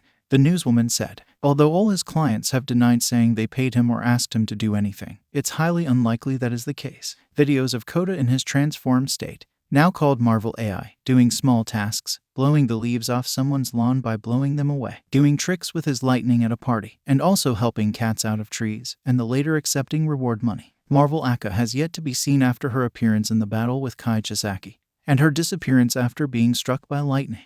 The newsmen reported a video taken on someone's phone showed Eri in her transformed state, now called Marvel Aka. Right after she killed Overhaul, she was then struck by lightning and turned back into a little girl. However, the camera was too far away and it was too dark to actually see her transform, so it just looked like she had vanished. Little is known about these vigilantes, other than they are extremely powerful, the newswoman warned, and while the latter two may seem harmless and while Marvel Midori may seem very hero-like, they are dangerous vigilantes, responsible for the disappearance of Kai Chisaki and PWWW. The television was turned off by none other than Kota. It had been 2 weeks since getting their powers, and Kota had made some renovations to their room in the manor. Firstly, they now had 3 mattresses as well as pillows to go along with their blankets. He also had a busted-up old couch that was torn, with some fixes being made with duct tape.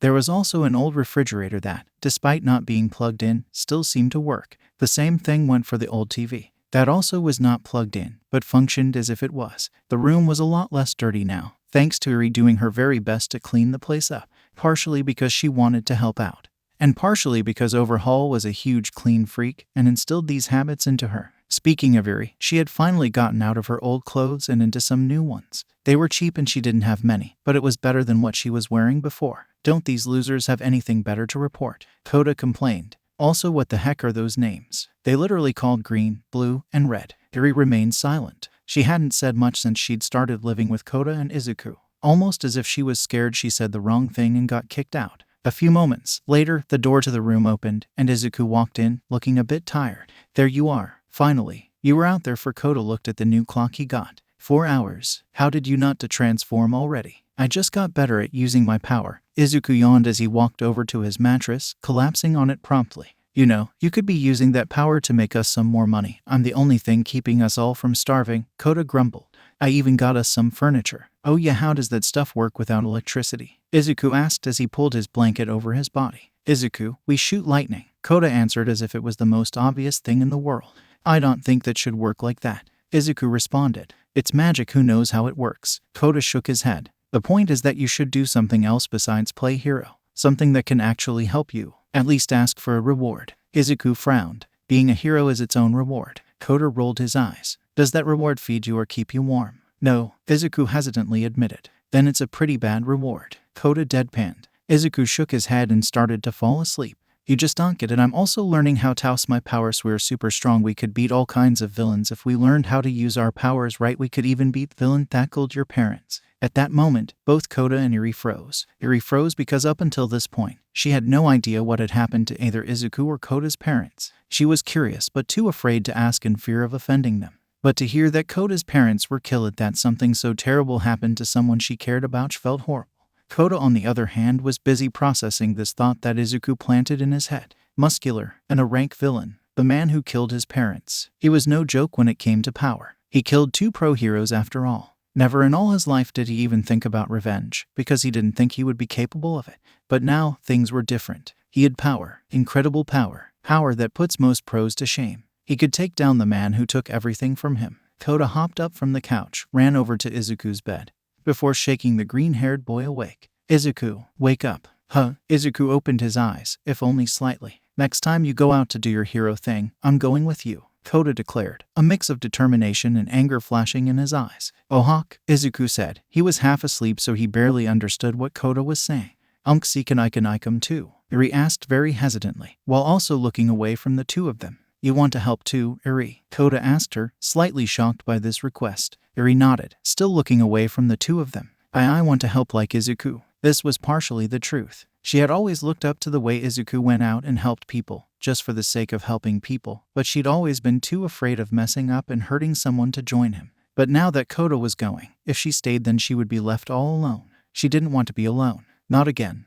More the help the better, I guess. Kota shrugged. The next day, in the Hoth marketplace, screams erupted from the marketplace as civilians ran, trying to get as far as they could from the threat. And what was the threat? A villain made almost entirely of sludge was running through there, taking all the money he could from the various stores, and no one could stop him. The police were, as usual, unable to do anything, and Death Arms, the hero that had shown up, couldn't touch the villain. None of you can even touch me, the sludge villain said as it ran. The villain's eyes swiveled around and landed on a young woman. Ah, an invisibility cloak, you'll do, the villain said maliciously as it lunged towards the girl. HHH, help me, the woman cried, paralyzed with fear. Swoosh, suddenly as the sludge villain was about to grab her, there was a blur of red, and then she was gone. Huh, the villain paused, confused by the sudden disappearance of his soon-to-be victim. Hey, up here. The villain's eyes looked up, and he saw Izuku and Kota flying above him. Your quirk is so cool, Izuku told him. It's such a shame you're a villain. Yeah, it's really interesting. What do you think will happen if we zap him with lightning?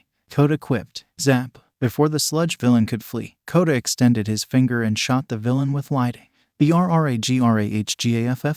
The villain's body squirmed around frantically as the electricity filled his body and caused him to completely lose control. Once Kota was finished, the villain melted into a pile of sludge on the ground. Why is he gonna be okay? Izuku asked with concern on his face. Oh, the villain groaned. He's fine, Kota said. Yuri flew up next to her friends, still wearing an unsure expression. Is it over? Hey. The three looked down as Death Arms marched up to them. Oh, it's you. How's your jaw? Kota asked smugly. Really funny. You are under arrest. Death Arms yelled at them. Kota laughed hysterically at that statement like it was the best joke he's heard in years. Really? And who's gonna arrest us? You. Last time you tried I hit you once and you got code. Ko-ai, Izuku said in a warning voice. They had all agreed that instead of using their real names, they would use the names the media had provided them, so no one could tell it was them. Let's just leave. Yuri nodded in agreement, but Kota ignored them and flew down to the ground to face Death Arms. Come on, you want to arrest me, right? Try it, hero, Kota said with a vicious smirk. Giorarar. Hera. Death Arms charged forward and tried to punch Kota, only for the vigilante to seemingly vanish. Huh, too slow. Death Arms turned around and saw Kota standing behind him with his fingers raised. Before the hero could react, Kota flicked the villain in the forehead, sending him flying a few feet back, landing on his butt. Giorarar. Death Arms took a moment to recover. There was blood leaking down from where Kota had flicked him, and he was absolutely pissed. Kota taunted the hero, motioning for him to come at him. Death Arms got up and ran at Kota, but before he could get close, a bolt of lightning struck the floor right in front of him, forcing the hero to stop in his track and look up at Izuku, who had slung the lightning.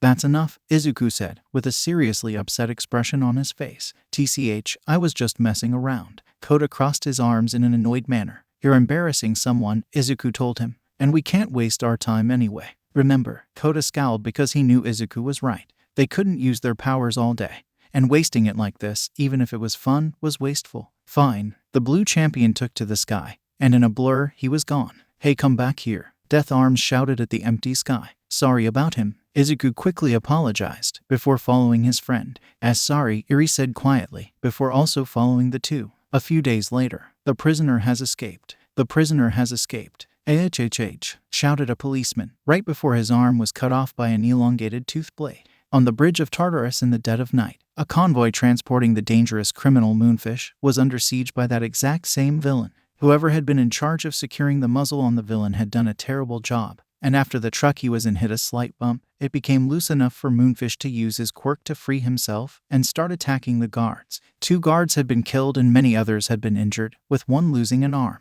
The men did their best, shooting at him in an attempt to take him down, but the villain defended himself by using his teeth as a shield. Flesh. Moonfish sent out one of his teeth, and it shot right towards one of the guard's chest, and right as it was about to impale that guard, crack, it suddenly broke against the chest of Izuku, who had flown in between the guard and the attack. Before Moonfish could do anything else, he was zapped by lighting from above, courtesy of Kota. After a few moments, Kota ended his attack, and Moonfish fell onto the van, knocked out. Done. Kota turned his attention towards the guards. Freeze. Some of the guards aimed their weapons at Izuku and Kota, as well as Yuri, who was flying behind Kota, while some other guards took to trying to attend to their injury.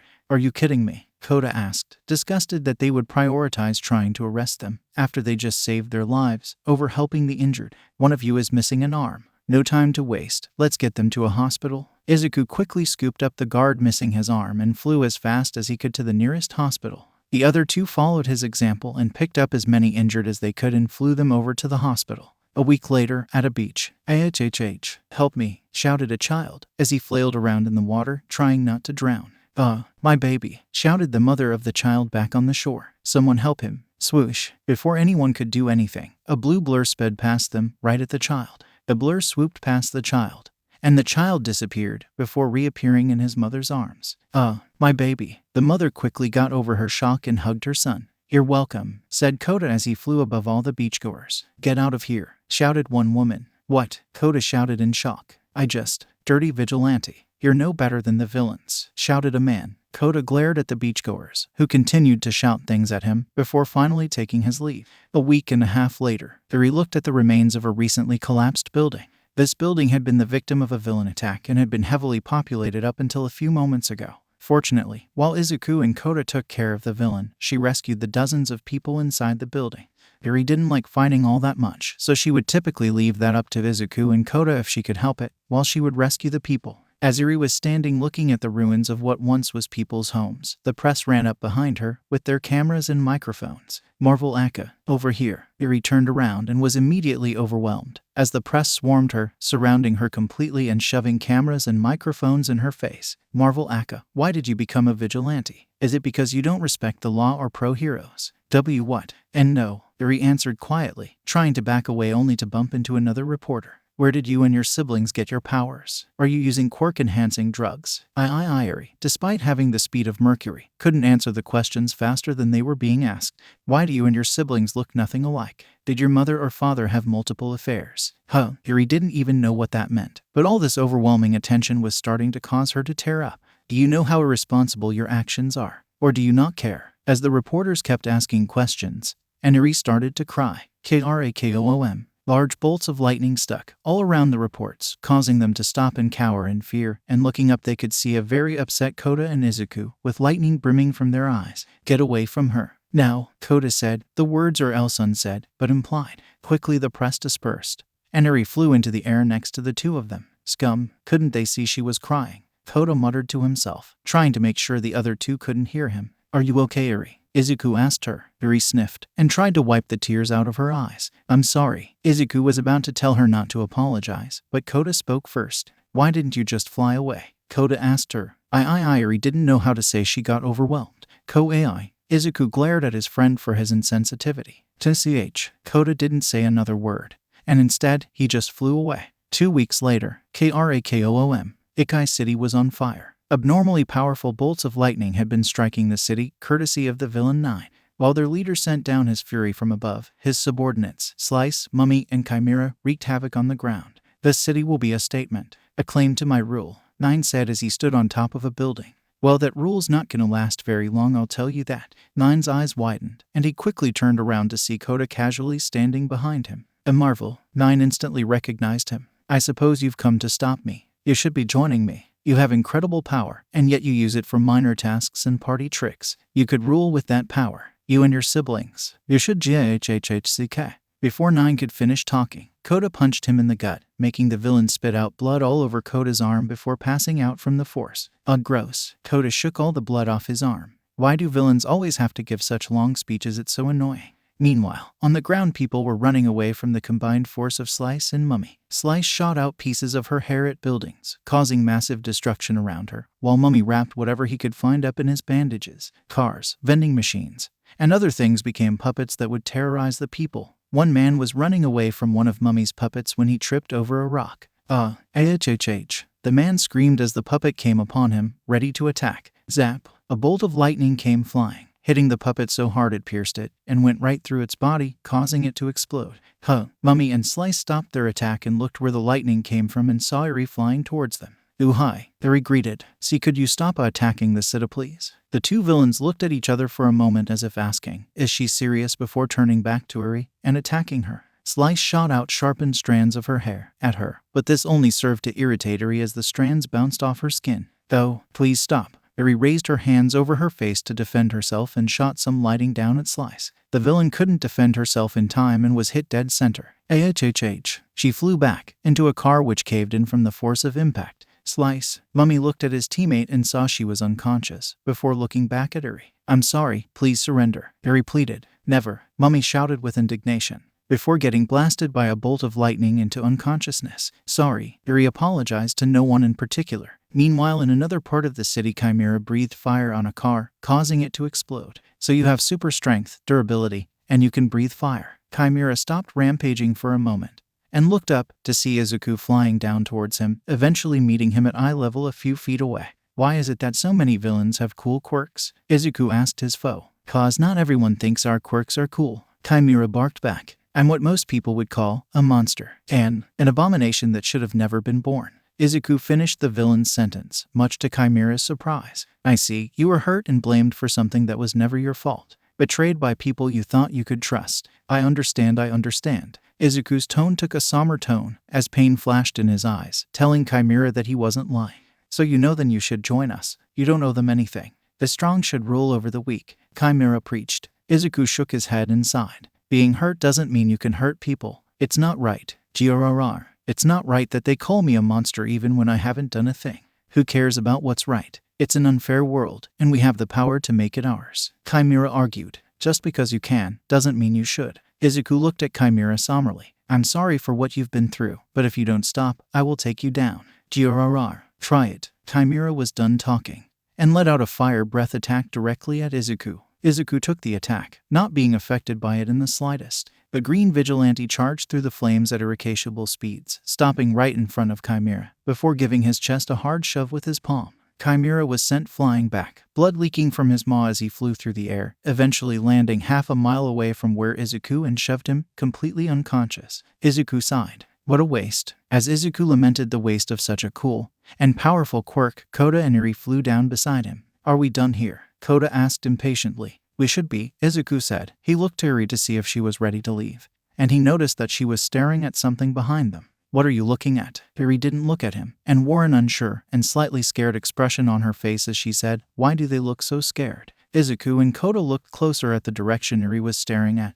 and they could see people hiding from them. Why are they hiding? Eri asked her two friends. Izuku sighed. Because we're vigilantes. We're technically criminals. Even if we did just save their whole stinkin' city, Kota growled bitterly, before turning away. Come on, we're done wasting our time with these cowards. Kota flew away. But Eri and Izuku stayed behind, looking at the terrified people they just saved. Are we doing the right thing? Eri turned to Izuku and asked. Of course, Izuku answered with little hesitation. If we didn't help then a lot of people would have died. Eri didn't respond, but the feeling of unease remained with her. Okay, so that's the end of the chapter. Please leave your thoughts in the reviews, and have a nice day. Alright, this chapter will be getting insight on how the heroes are handling the appearance of the Marvels. While the main trio won't appear in this chapter, they will in the next chapter, so bear with it please. Anyway, onto the story. The tension was thick in the police briefing room, as the heroes who sat there were very high profile. Hawks, Best Jeanist, Crust, Eraserhead, Nezu, Mirko, Kamui Woods, Death Arms, Ryukyu, Fat Gum, and even Endeavor. After seeing the other heroes around them, the pros knew exactly what they were here for. The Marvels. They all knew that they'd have to deal with them sooner than later. Not that most of the heroes here were looking forward to it. Instead of a member of the police, the one leading the briefing was Sir Nightai. Which made sense, seeing as the Marvel's debut was in getting rid of villains he had been trying to apprehend for years. Now, I'm sure you've all ascertained the reason as to why we've called you, Nightai said while pushing up his glasses. Mirko was the first to answer. Yeah, to take care of those flying assholes who think they can do whatever they want. Hey now, there's no need to use such harsh language. The Marvels have done some incredible things, even if it's on the wrong side of the law. Crust didn't hate the Marvels and actually appreciated a lot of what they did. It saddened him knowing they would have to take them in.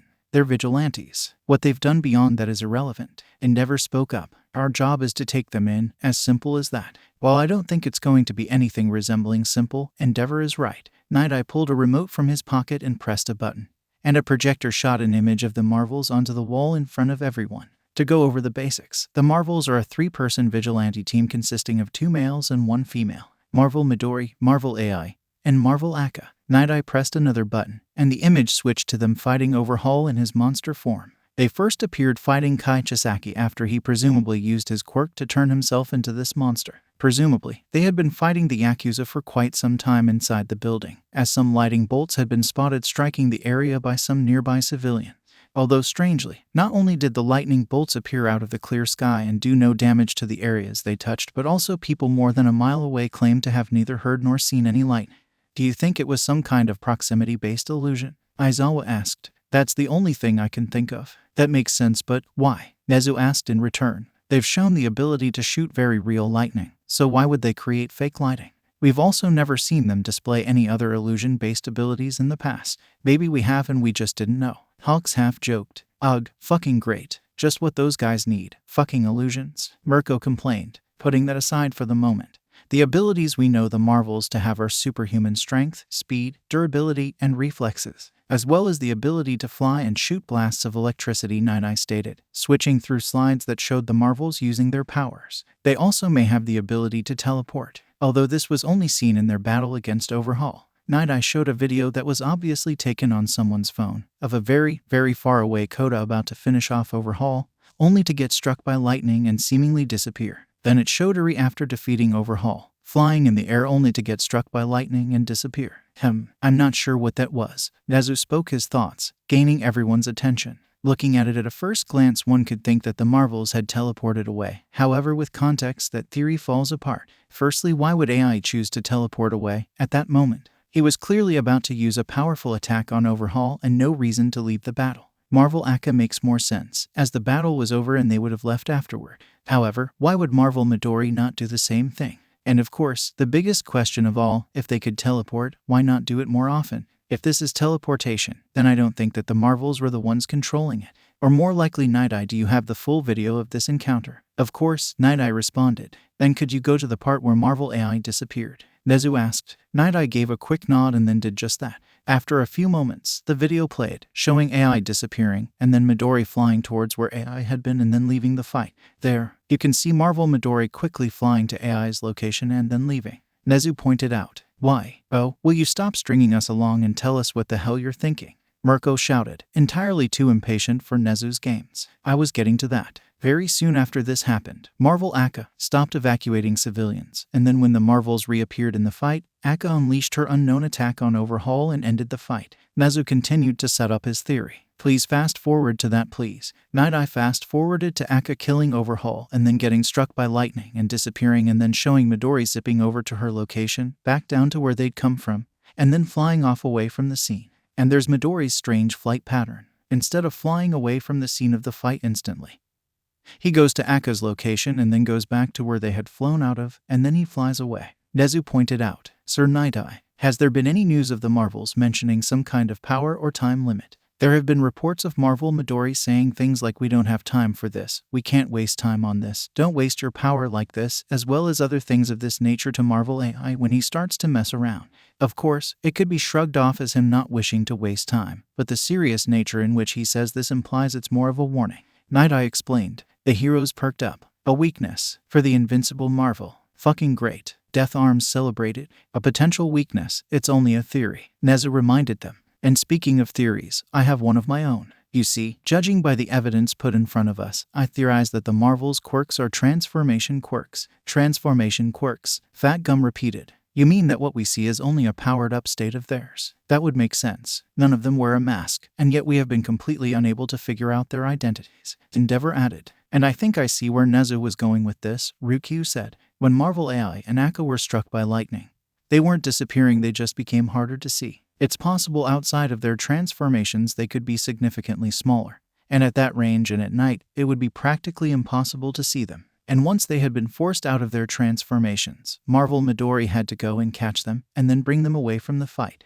which explains their actions. It would also explain why they used the unknown attack and killed Overhaul, Aizawa added. The Marvels have been very careful not to kill anyone since this incident, so why now? And why would they use this unknown attack only this one time? The answer is because they were desperate. They were running low on either time or power, so Marvel Aka used her most powerful ability to end the fight before they all were forced out of their transformations. Murmurs rang among the pros as they seemed to agree on this theory altogether. But that leaves the question, is this a time limit or a power depletion limit? Genist asked. While I don't think we have enough evidence to say anything definitively, I would say it's more likely a power limit, Nezu said. The times in which the Marvels are active seem to be very inconsistent.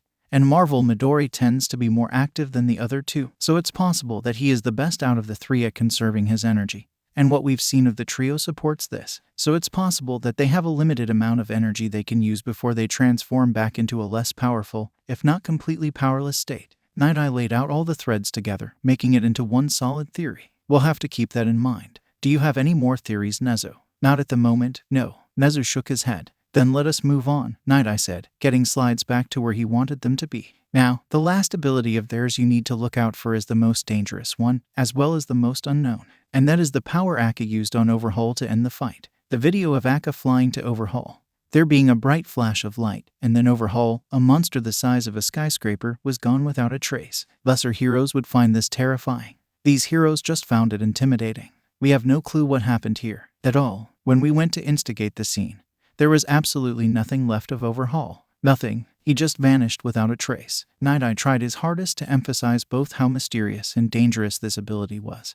And it seemed to have worked, as some of the heroes looked slightly unnerved. As of now, we have 5 theories about how this could have been accomplished. 2 unlikely ones and 3 more likely ones. So all we can do is theorize about this. Whatever it is, it's extremely dangerous. Aizawa concluded, starting with the 2 unlikely ones first, is that it was all an illusion and the Marvels were attempting to trick people into thinking positively of them by fighting a fake monster. Given that Kai Chisaki was a real person who is currently missing, presumed dead, and that the destruction caused by Chisaki was very real, and that the Marvels have shown they are willing and capable of saving people from villains, this is unlikely. Night Eye said, the second unlikely theory is that they do in fact have a teleportation ability, and simply teleported Chisaki away. However, unless she teleported him very far away, then Chisaki definitely would have been noticed given his size. And of course, this theory would also bring up another question. That being, why wouldn't they do that more often? Okay, mind telling us the theories that might actually be true? Mirko asked impatiently. I was getting to that. The first, more plausible theory is that she has the ability to manipulate matter. And the reason Chisaki disappeared into thin air is because he was turned into thin air. Night Eye explained. It's possible Akka may not have full control over this ability, as therefore prefers not to use it unless it's an emergency. So basically it would pressure them hard enough they might turn us all into fucking air. Death Arms could feel his frustration growing.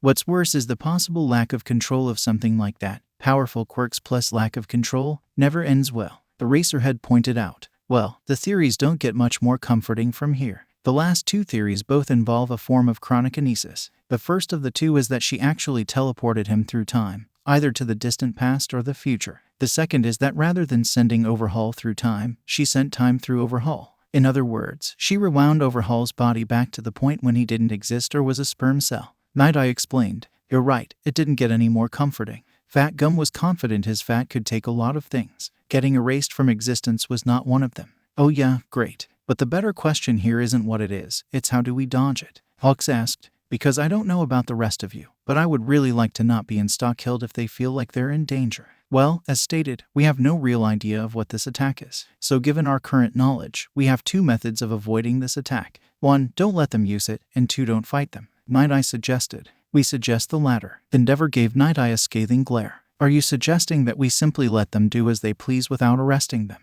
What we are suggesting is that you all sit back and let All Might handle this. Night Eye didn't need to see the future to know that this statement would cause more than a little outrage. Mirko and Death Arms looked like he had just personally insulted them. However, before anyone could complain, Nezu spoke up. That would be for the best. Several glares, confused looks, and eyebrow raises were thrown Nezu's way. The mouse bear principal quickly explained himself. I've been looking into the Marvels since they arrived. I've been meticulous in calculating the limits of their abilities and their overall versatility, and I can confidently say that no single hero other than All Might could beat all 3 of them. Even fighting just one of them, it's unlikely that even Endeavor could win. And that's assuming they actually stay and fight, instead of just flying away. Nezu explained, and even if every high-ranking hero, aside from All Might, teamed up to fight the 3, it still would not guarantee victory, and the sheer amount of property damage and casualties of both heroes and civilians is enough for us to say, it's not worth it. They're not causing enough of a problem for us to justify throwing an army of heroes and destroying the city to take them in, especially when we don't know for sure if that would work. Let us take a look back at how well you've performed against the Marvels at this point. Night Eye said as he pressed another button on his remote. The projection changed to a video of a boy running into the street, about to get hit by a car, only to get saved by Eri, flying in and swooping up the kid and bringing him back to the sidewalk. Eri quickly tried to fly away, but she didn't get more than a few feet away when Ryukyu swooped down in her dragon form and slammed her to the ground with her massive claws. However, Eri was only trapped in the dragon hero's claw for a few seconds, before she immediately burst out, flying out of her clutches and away from the dragoness so fast that she could never hope to catch up. Ryukyu gave an embarrassed blush at the sight of her failure being projected for everyone to see. The next video was another one of Eri. This time she had just finished zapping a villain into unconsciousness and was flying over his body. She was then kicked away by an arriving Mirko. This actually seemed to do some small damage to Eri, as she was knocked across the street. Mirko jumped over Eri and was about to land an axe kick on her while she was down when she was suddenly blasted with lightning by a very pissed-off Kota. Mirko went flying back and crashed into a car, giving the two marvels a chance to escape. Mirko grit his teeth and growled at the video. Another video played, showing Death Arms getting taken on a stretcher after his first encounter with the marvel.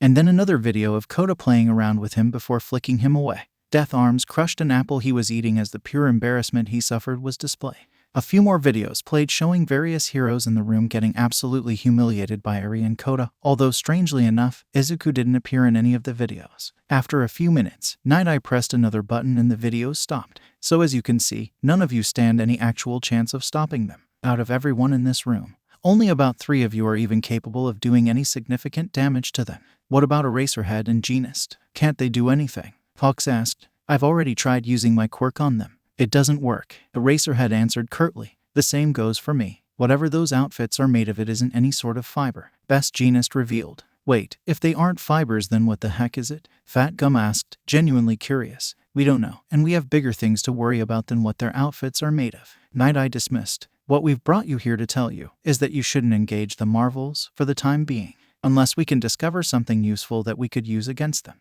So we're just supposed to do nothing? Kamui Woods asked. Not necessarily. If my theory is correct, then if we could discover their identities, we could capture them before they get the chance to transform. Nezu told them, meaning that as of right now, everyone's only priority in terms of the marvels should be finding out their identities. A few heroes, namely Mirko, Death Arms, and Endeavor, seemed very unhappy with this news, but others were more understanding. Do we have any clues? Lead, anything? Crust asked. Surely we must have something. Not much, Night Eye sighed. As I've said, we've been unable to successfully identify them using facial recognition, however we did get something out of it. Night Eye pressed another button, and it switched a picture of 2 people, one being Kota in his champion form, and another being his father, Hasu Izumi. Both of them looked basically identical. The person on the left is Marvel AI, and the person on the right is Hasu Izumi, a member of the former hero duo, Water Hose. Night Eye explained. I'm guessing you noticed a resemblance. Mirko slammed her fist down on a table and held an outraged expression as she pointed at the projection. Wait 1 fucking minute. So you mean we did find out who he was? And he was a fucking hero this whole time? Obviously not if he said we haven't been able to identify them. Aizawa pointed out. Yes, seeing as Hasu Izumi is dead along with his wife, Night Eye explained. Both were killed by the villain Muscular, while they helped civilians evacuate the area. May they rest in peace. Crush said quietly. Did they have a kid or something? A brother? Fat Gum asked. They did have a son. Kota Izumi. Night Eye pressed a button, and the projection now showed Kota, although he was much younger as the picture was taken before he ran away. However, it's unlikely to be him, as he would be around 7 right now and is also most likely dead. That caused some alarm amongst the heroes. What do you mean, most likely dead? Kamui asked. Kota Izumi, after the death of his parents, was given to the only remaining family we know of, the cousin of Miss Yu Izumi, Shino Sasaki, also known as the hero Mandalay of the Wild Pussycats. However, after only staying with them a few months, he ran away. Night Eye explained. Given that this was a few years ago and he hasn't been seen since, it's a fairly safe assumption that he died on the street. Cress sniffled and let out a tear for the poor boy. First the parents, and then the son. That poor family. So it's just a coincidence? Aizawa asked. Perhaps, however, what's keeping me from writing this off as a mere coincidence is the fact that AI has been asking about the villain, Muscular, Night Eye explained, before showing another video. Kota stood over a villain who had been knocked to the ground, looming over him threateningly with his hands glowing with electricity. Where is Muscular? Who? The villain asked, fearing for his life. The video cut off, but it was safe to assume nothing pleasant happened to that villain. From this, we can indicate that there is most likely some connection between Marvel AI and Hasu Izumi, Night Eye explained.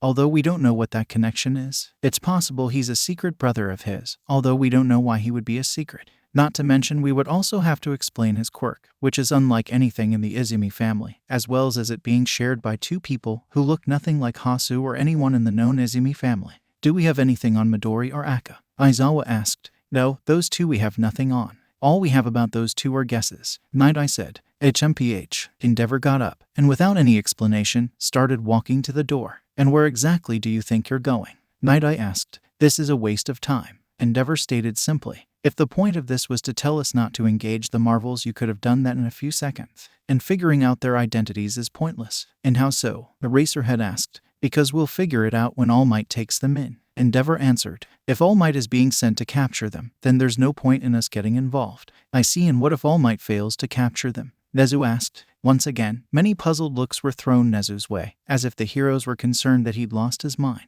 Nezu simply shook his head. All Might can't fix all our problems. He's human, just as we are, and as such he is subject to human error. The Marvels are unlike any vigilantes we've seen before. It would be foolish of us to underestimate them. There were a few moments of silence, as Nezu let that information sink in. Bah, all this talk All Might and he's not even here, Mirko pointed out. Where the hell is he? Meanwhile, with All Might, Toshinori Yagi walked through the police station in his true, skinny form, holding 2 cups of coffee. He walked over to an office he was more than familiar with and knocked on the door. Come in, said the voice of Detective Naomasa. All Might pushed the door open and walked into Naomasa's office and saw the man himself looking up at him from his desk. Ah, Toshinori, you're here. And you brought coffee, Naomasa said with a smile on his face. Of course, I know how tiresome detective work can be after all. All Might took his seat across from Naomasa and handed his friend the second coffee. The two took long sips of their drinks before coming back up for air. And with that out of way, it was time to get to business. I'm assuming you know why I called you here, Naomasa asked, leaning down to pull something out of his desk. It's about the Marvels, right? All Might asked. Sorry, I haven't been able to capture them yet.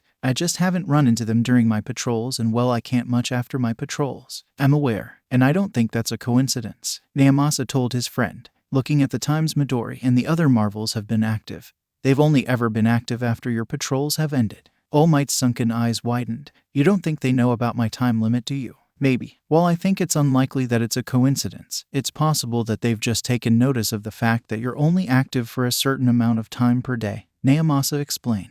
However, it is still possible they know about your time limit. And if that's the case, given their quirks, I think you know who might be involved. All for one, All Might didn't like to even think that that villain could still be alive. But he couldn't deny the possibility after seeing the power the Marvels display. Right now we have 2 theories that connect All for One and the Marvels, Naomasa explained. The first one is that they work for All for One, and they act as vigilantes to decrease people's faith in heroes and cause chaos. Or, they were small-time vigilantes that All for One gave power to but doesn't have full control.